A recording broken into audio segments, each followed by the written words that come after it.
오늘 성경 말씀은 창세기 25장 27절에서 34절까지의 말씀입니다. 구약 35페이지입니다. 받들어 봉독하겠습니다.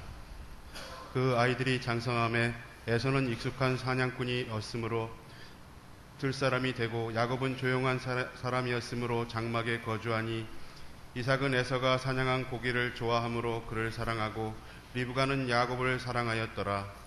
야곱이 죽을 쓰었더니 에서가 들에서 돌아와서 심히 피곤하여 야곱에게 이르되 내가 피곤하니 그 붉은 것을 내게 먹게 하라 한지라. 그러므로 에서의 별명은 에돔이더라. 야곱이 이르되 형의 장자의 명분을 오늘 내게 팔라. 에서가 이르되 내가 죽게 되었으니 이 장자의 명분이 내게 무엇이 유익하리요. 야곱이 이르되 오늘 내게 맹세하라. 에서가 맹세하고 장자의 명분을 야곱에게 판지라. 야곱이 떡과 팥죽을 에서에게 주매 에서가 먹으며 마시고 일어나 갔으니 에서가 장자의 명분을 가볍게 여김이었더라. 아멘.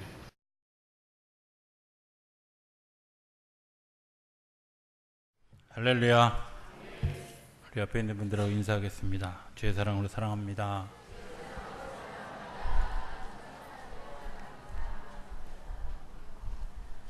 한 번 더 하겠습니다. 함께 예배하게 돼서 행복합니다.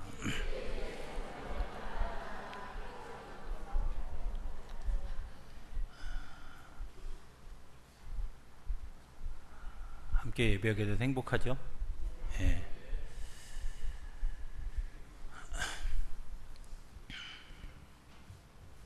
자랑을 좀 하나 하면서 설교를 시작했으면 좋겠습니다. 제 기억에 아마 국민학교 3학년 때 방학 숙제였던 걸로 기억을 합니다. 근데 그 방학 숙제가 굉장히 특별한 의미가 있는 그런 숙제였습니다. 창작물 하나를 만들어 오는 거였는데요. 시골에 그 큰아버지 댁에 가서 숙제를 하면서 이렇게 엎드려서 숙제를 하니까 이제 아버님과 큰아버지가 야단을 쳤어요. 이렇게 엎드리지 말라고. 근데 책상이 없잖아요. 그죠? 그래서 책상이 없어서 그런다고. 근데 좀 머리를 쓰라고, 책상을.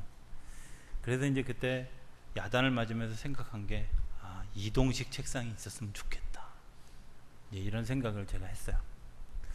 그래서 이제 그 돌아오는 그 기차 안에서 아버지와 이동식 책상에 관한 얘기를 이렇게 여러 이야기를 하다가 제가 이제 그런 그 힌트를 드렸더니 이제 아버님이 손수 나무를 가지고 그 이동식 책상을 만든 거예요.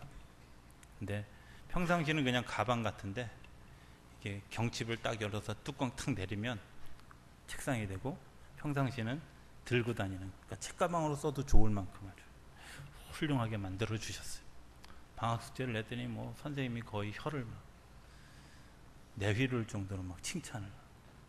나중에 알고 보니까 그런 책상이 그 후에 한 3년 후에 나왔는데 그분의 그 이모분가 고모분가가 그거 특허 내가지고,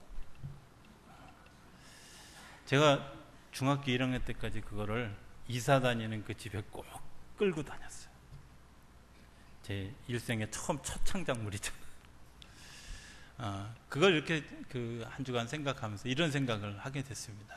마틴 부버라고 하는 사람이 사람의 존재, 내가 관계가 있는데 그 관계가 세 가지의 관계가 있다. 하나는 INET의 관계가 있고, 하나는 INU의 관계가 있고, 하나는 INDO의 관계가 있다. 이제 그렇게 이야기를 해요. INET의 관계는 뭐고, U의 관계는 뭐고, DO의 관계는 뭘까? 물론 뭐 제가 그 책 읽고 난 다음에 꽤 여러 번 읽으면서 여러 가지 이제 묵상을 하지만, 특별히 오늘 에서와 야곱의 이야기를 보면서 그런 관계에 대한 얘기를 좀 다시 한번 생각하게 됐습니다. 사람들 중에는 내가 그냥 하나님이 나를 INET의 존재로 생각하고 계시다라고 생각하고 살아가는 사람들이 의외로 많이 있다는 겁니다. 그저 그냥 지어놓은 많은 피조물 중에 하나다. 그냥 만들어놓은 많은 피조물 중에 하나다. 그게 나다. 이렇게 생각하고 살아가는 사람들이 생각보다 의외로 많이 있다는 겁니다. 그런데 하나님이 우리를 과연 그렇게 여길까? 여기서부터 오늘 설교의 테마를 시작하게 되어졌습니다. 오늘 에서를 보기 전에 성경에 나와 있는 한 인물, 그 야곱의 자녀들의 이야기 가운데 하나를 좀 생각을 해봤으면 좋겠습니다. 성경에는 아주 그냥 이렇게 띄엄띄엄 나와 있지만 굉장히 중요한 이렇게 흐르는 맥이 있습니다. 그게 뭐냐? 이스라엘의 12지파와 예수님의 12제자가 연결되어지고요. 이 12지파에 대한 시작의 하나하나의 말씀이 다 연결되어져 있다는 거예요. 예를 들면 제가 르우벤 얘기를 좀 하려고 하는데, 르우벤은 야곱의 첫 번째 아들입니다. 르우벤의 엄마는 누구냐면 레아입니다. 그런데 야곱이 사랑했던 그 아내는 라헬이었습니다.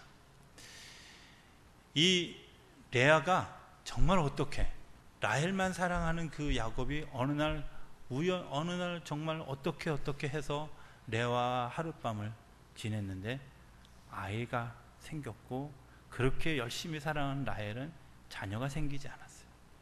근데 아들이었어. 레아가 이름에서 뭐라고 얘기했냐면 하나님이 나의 억울함을 풀어주셨다.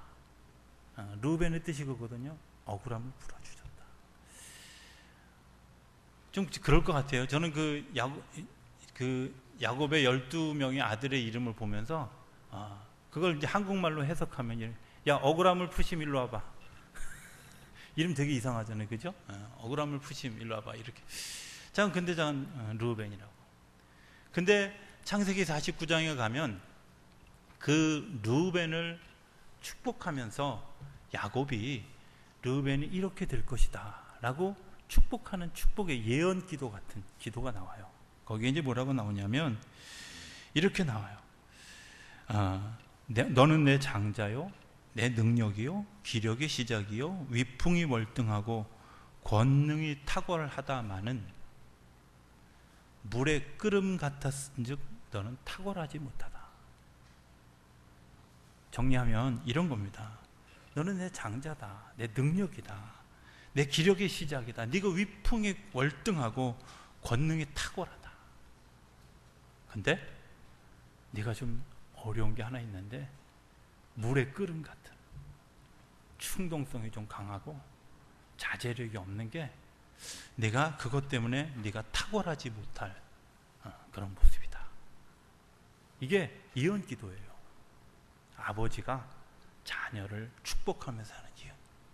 근데 이 예언 기도가 여기서 끝나냐면, 여기서 끝나는 게 아니라 다시 신명기 33장에 가면 이번에는 모세가 지파로 시작되어진 르우벤 지파부터 시작해서 야곱의 12 아들 중에 레위를 제외하고, 그리고 요셉의 아들 므낫세와 에브라임을 포함한 12지파를 축복하면서 거기에는 뭐라고 얘기하냐면 내가 끊어지지 않기를 원한다.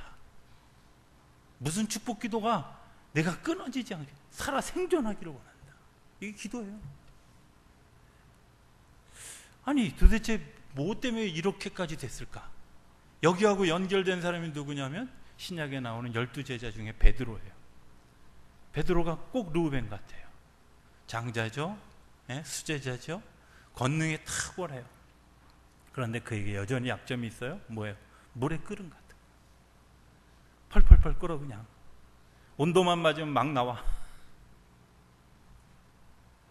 하나님이 그런 베드로를 어떻게 쓰셨을까 하는 것이 제가 말씀을 준비하면서 가지고 있는 첫 번째 테마였어요. 우리는 생각하기를 왜 우리의 삶이 충동적이고 자제력이 없을까? 그 이유가 뭘까? 생각해보면 이런 겁니다. 하나님이 그냥 많은 피조물 중에 내가 그냥 하나야, 하나. 나를 내 이름 이성용으로 기억하는 것이 아니라 그저 그냥 창조 제조번호 62-3 이렇게. 예를 들어서 우리 뭐 어떤 장로님 같은 경우는 무슨 뭐 43-2 뭐 이렇게 제조번호 만들어서 지어져 있는 그냥 물건처럼 생각하면 우리의 삶이 아무렇게나 살아도 괜찮다. 기대 없지요. 그냥 잘 만들어서 잘 팔아서 내가 수입을 얻으면 되는 존재가 INET의 존재입니다. 그런데 오늘 본문에 나오는 에서가 그런 것처럼 살았어요. 그런 것처럼. 이스라엘의 장자가 누리는 축복이 상당합니다. 아버지의 전 재산이 자기 거 이런 거 정도가 아니라요, 영적 축복권이 있어요. 내가 그 자녀를 그렇게 축복하면 그대로 되는 거야. 얼마나 대단한 축복이에요. 영적 권위가 있는 거예요. 내가 말한 대로 되는 거야. 그런데 그 영적인 축복의 놀라운 권한을 가진 그 장자의 권리를 오늘 성경에 보면 뭘로? 팥죽 한 그릇에 팔았다. 히브리어 성경에 보면 좀 더 면밀하게 나오는데 이렇게 얘기해요. 나로 그 붉은 것을 삼키게 하라. 이렇게 번역이. 또 그 뒤에 나오는 아이고 내가 배고파 죽을 지경인데 장자의 명분이 내게 무슨 소용이 있냐? 이렇게 반응해요. 지금 내가 배고픔이 중요하지. 야야야, 그 장자 그거 그냥 팔아버려. 이런 거예요. 당장 그거 빨리 가져와. 근데 생각보다 오늘 수많은 사람들이 내게 주어진 존재가 얼마나 대단한 존재고 얼마나 위대한 존재고 얼마나 가득한 보화를 가졌는지 우리가 모른다는 거예요. 여러분들이 그저 그냥 제조번호에 감추어진, 로또번호에 감춰져 있는 그런 사람이 아니라 하나님이 정말 온 정열을 기울여서 사랑하고 그리고 보존하기를 원하는, 제가 마치 만들었던 그 책상처럼 그렇게 정말 교류하기를 원하는 그런 상태라는 걸 모른다는 거예요. 너무나 귀한 존재인데 충동적이고 자제력 잃은 모습 때문에 잃어버렸어.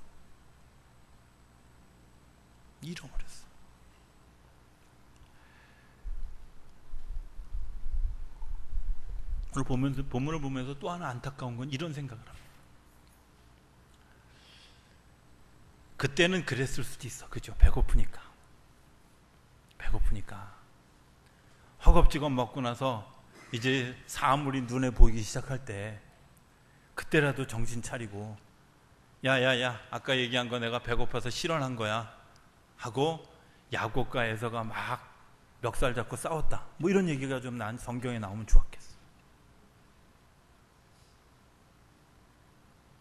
억울하잖아요. 팥죽 한 그릇에 장자권 팔아먹을 만큼 그렇게 대단한 일이 아닌데 정신 차리고 나서 보니까 내가 그게 아니었어. 그리고 막 이렇게 싸웠어. 싸우다가 야곱이 고집 피우고 둘이서 등 돌리고 헤어졌더라. 뭐 이런 얘기라도 나오면 이게 참. 그런데 성경에 보면 그런 얘기가 없어요. 더 웃긴 건 뭐냐? 그 이후에 아버지 이삭이 축복하는 사건을 다 겪고 난 다음에 이 에서가 기껏해서 한 말이 뭐냐면, 저 녀석이 나를 2번이나 속였다고, 나쁜 놈이라고, 내가 저놈을 내가 정말 죽일 거라고 저기를 품는 마음을 가졌어요. 히브리서 12장에 보면 이 이야기를 재해석해서 히브리서 기자가 16절인가 17절인가에 그렇게 기록해요. 망령된 자다 이렇게 표현하면서 끝에 뭐라고, 17절 끝에 보면 회개할 기회를 놓쳤다. 회개할 기회를 놓쳤다. 무슨 얘기인지 이해되십니까? 그랬을 수 있어요. 넘어질 수 있어요. 내가 하나님이 나를 그런 존재로 인정하고 살았던 것에 대해서 내가 돌이켜 서야 되는 시간이 필요합니다. 하나님 앞에서 회개하는 시간이 필요합니다. 하나님 앞에서 다시 내가 돌아서는 시간이 필요합니다. 내가 가던 길을 멈추는 시간이 필요합니다. 그리고 하나님 앞에서 다시 시작하는 시간이 필요한 건데 에서에게 그런 게 없었다는 거예요. 오늘 성경에 그가 팥죽을 먹는, 그래서 그 별명이 에돔이다. 에돔이라는 말은 다툼이라는 말입니다. 다퉜다. 끊임없이 다투고요. 에돔 족속의 그 시조가 되어졌는데, 이 에돔 족속이 끝까지 이스라엘 백성들을 괴롭히고 다투게 하는 원흉이었어요. 별거 아닌 것 같죠? 내가 그렇게 착각하는 거 별거 아닌 것 같죠? 여러분들, 그 별거 아닌 것이 내가 10대 때에는 괜찮아요. 20대 때 그래도 괜찮아. 30대 때도 괜찮아. 40대 때도 넘어질 수 있어. 50대 때도 넘어질 수 있어. 60대 때도 넘어질 수 있고요. 80대에도 넘어질 수 있어요. 그런데 하나님 나라 가서는 곤란하다는 거예요. 여러분들, 내가 지금 돌이켜 서지 않으면 안 됩니다. 내가 지금 돌이켜 서지 않으면 내가 그 불행한 길을 계속 갈 수밖에 없습니다. 내가 돌이켜 서지 않으면 그 불행의 씨앗을 계속 자라게 할 수밖에 없다는 겁니다. 두 번째, 야곱을 보면서 이런 생각을 했어요. 아이의 유해 관계로 사는구나, 이 사람은. 야곱의 생각이 어떤 생각이냐면, 장자의 권리만 뺏으면 되지. 왜? 형하고 나하고 불과 몇 초 상관이야. 형 나오고 난 다음에 바로 발뒤꿈치 하고 나왔으니까 길어야 1분이야. 그 1분 타임머신 타고 돌릴 수 있어. 이게 야곱의 생각이에요. 그런데 중요한 건 포지션이 중요한 거야. 야곱의 생각이에요. 포지션이 중요한 거예요. 내 자리가, 내 외부적인 어떤 그런 그 삶의 모습이 내 삶의 모든 것들을, 환경을 바꿀 수 있다고 생각하는 사람들이 있어요. 내가 투자한 만큼, 내가 일한 만큼, 내가 뭔가 수고한 만큼 내가 가졌으면 내가 이 정도 되면 내 인간성이, 그리고 내 삶의 모습이 하나님 앞에서 내가 이 정도면 됐지라고 생각하는 사람들이 있다는 거예요. 야곱이 그 한 번의 사건을 위해서 얼마나 노력했을까? 여러분도 한번 생각해 보셨습니까? 어느 날 제가 신방을 갔는데요, 과일 3개가 한꺼번에 올라왔는데 제가 이렇게 기도를 하면서 그걸 쳐다보면서 이런 생각을 했어요.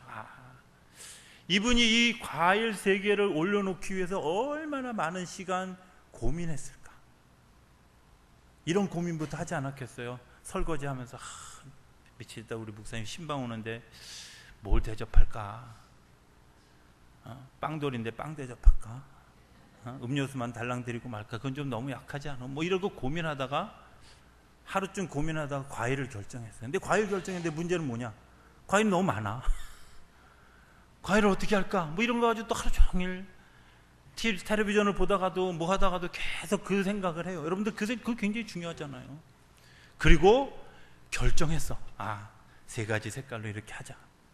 그걸 또 시장 가서 또 사잖아. 사는데 그냥 사는 것도 아니라 잘 대접하는 것도 좋은 것도 생각보다 평소보다 더 많이 골라서.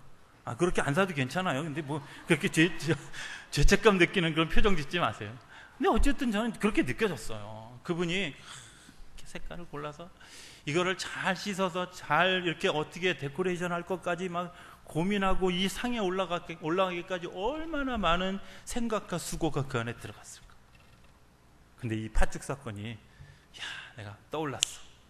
이렇게 시작하지 않았을 거라는 거예요. 어떻게 하면 저 형의 장자권을 뺐을까? 이거 내가 생각했을 때 어렸을 때 고민이 그거였을 것 같아요. 집념의 산물이에요. 이 단 한 번의 사건으로 어쩌면 전에 시도했다가 실패했을 수도 있어. 그런데 이 한 번의 이 사고를 친 것 때문에 내 삶이 바뀔 수 있다고 생각해요. 그런데 바뀌었나요? 안 바뀌었어요. 오늘 우리 사회에 이런 사람들 많지 않습니까?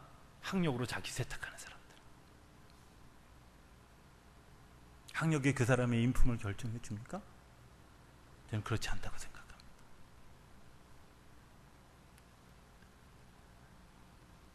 내가 뭔가 대단한 것들을 이뤘으면 내가 가지고 있는 삶의 인품이 세탁이 될까? 그렇지 않습니다. 내가 굉장한 권력을 쥐었습니다. 여러분들, 인품이 세탁됩니까? 세탁되지 않습니다. 하나님과 나 사이에 새겨져 있는 그런 그 하나님이 나를 인정하시는 것은 하나님이 학력, 돈 많은 거, 얼마나 많은 권력 가져, 얼마나 명예를 가졌느냐, 얼마나 대단한 일을 했느냐, 여러분들 그거 중요하게 여기지 않습니다. 하나님이 중요하게 여기지 않는 게 아니라 내가 세탁해도 내가 나를 인정할 수 없는 거예요. 여전히 내 마음속 깊은 곳에 있는 열등의식이 있어요. 내 마음속 깊은 곳에 있는 상처가 여전히 내 안에 있어요. 내가 그렇게 세탁하고 그렇게 세워도 야곱이 그 일을 성공했어요. 그런데 열등의식이 있는 거야. 뭐가? 내가 성공해서 장자야. 그런데 아무도 장자로 불러주지 않아. 거기서 끝나는 게 아니에요. 여전히 나는 뭐 어떤 죄의식, 형으로부터 속여서 빼앗았다고 하는 그런 죄의식이 그 안에 있어요. 두 번째 사건을 만들었어요. 엄마가 도와주고 응원군이 하나 생겼는데도 불구하고 형의 분노를 보고 도망가는 신세가 되어졌을 때 자기를 보니까 아무것도 얻은 게 없다는 사실을 알게 된 거예요. 내가 그렇게 노력해서 그렇게 수고해서 얻은 결과가 아무것도 손에 쥔 게 없다는 사실을 알게 돼요. 집 쫓겨나는 게 요즘 집 쫓겨나는 거하고 전혀 달라요. 울타리를 벗어나는 건 순간부터 맹수의 다른 부족의 침략과 다른 부족의 공격으로부터 자유로울 수 없는 아주 전쟁터에 나가는 것 같은 자리가 뭐예요? 집을 쫓겨나는 거예요. 다행히 가야 될 장소를 엄마가 제시해줘서 그래, 삼촌의 집으로 간다. 근데 그 여정 속에 어떤 일이 일어날 줄 모르는, 어떤 상황이 벌어질지 모르는 그 상황이 바로 시작되어지는 거예요. 집에선 쫓겨났어요. 형은 보면 죽인다 그래요. 내 상황은 아무것도 얻어진 게 없어요. 팥죽값만 아까워. 변장하고 아버지의 축복을 받았는데 별로 효과 없는 거예요. 어떻게?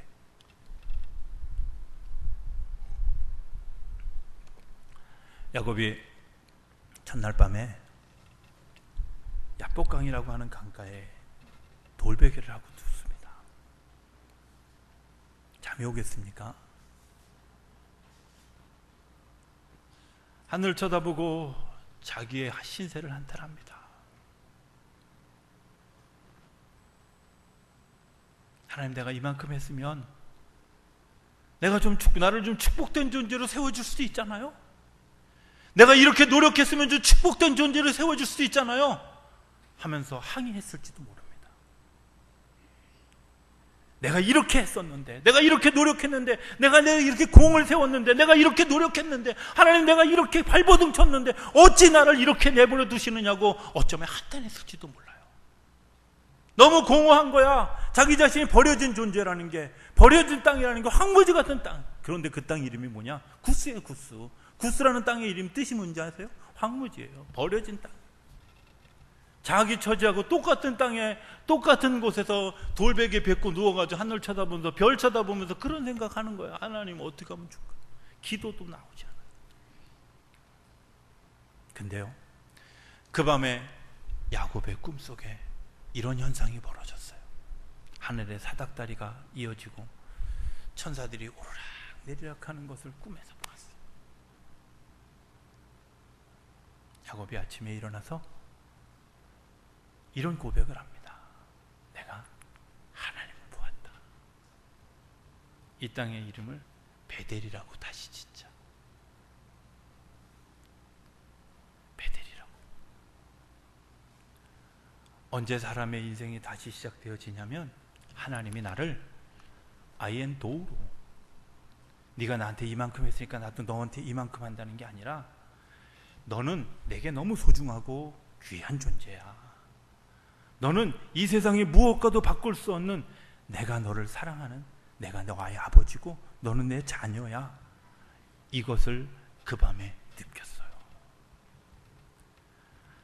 다른 사람은 다 나를 버렸어도 하나님은 나를 놓지 않았다고. 다른 사람은 다 나를 포기했어도 하나님은 나를 포기하지 않았다고. 다른 사람은 다 내 마음을 몰라도 하나님은 내 마음을 아신다고. 다른 사람은 다 동행하지 않아도 하나님이 나와 동행하신다는 사실을 알았어요. 그리고 거기에 단을 쌓아요. 성경에 보면 아브라함도 이삭도 야곱도 단을 쌓는 이야기가 굉장히 많이 나와요. 여러분들 이 단 쌓는 얘기가, 내가 그때 한번 딱 깨달으면 거기서 내가 성화되어지는가 보다 착각하지 마세요. 아브라함이요 수없이 단을 쌓아요. 이유가 뭔지 아세요?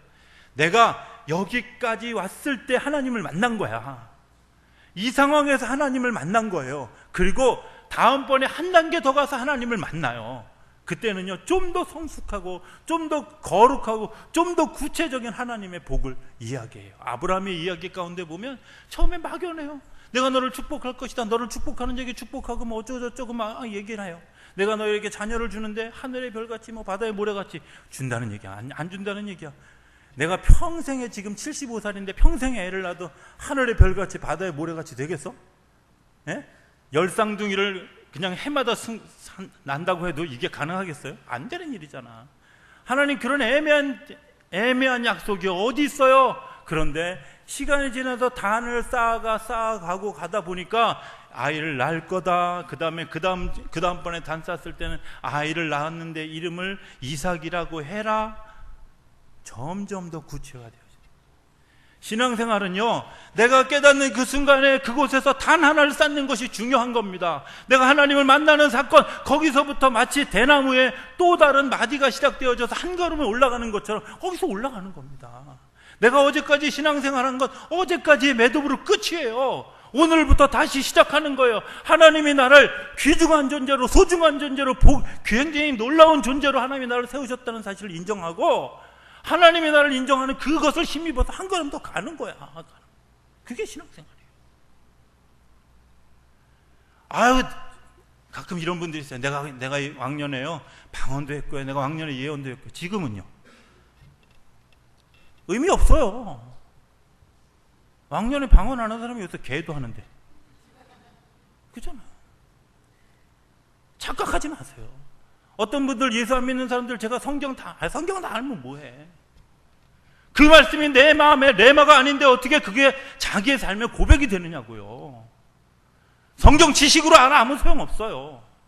하나님이 내 안에 들어오셔서 나를 아예 도의 존재로 인정하고 있다는 사실을 내가 아는 거예요. 내가 너를 기대한다.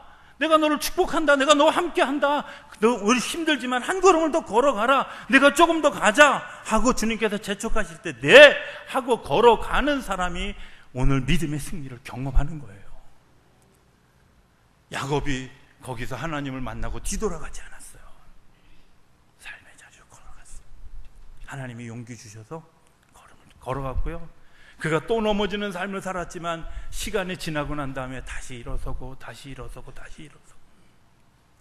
급기야 그가 자녀들 한 사람 한 사람의 먼 미래를 내다보고 축복할 수 있는 영적인 깊은 세계까지 가게 되어졌다는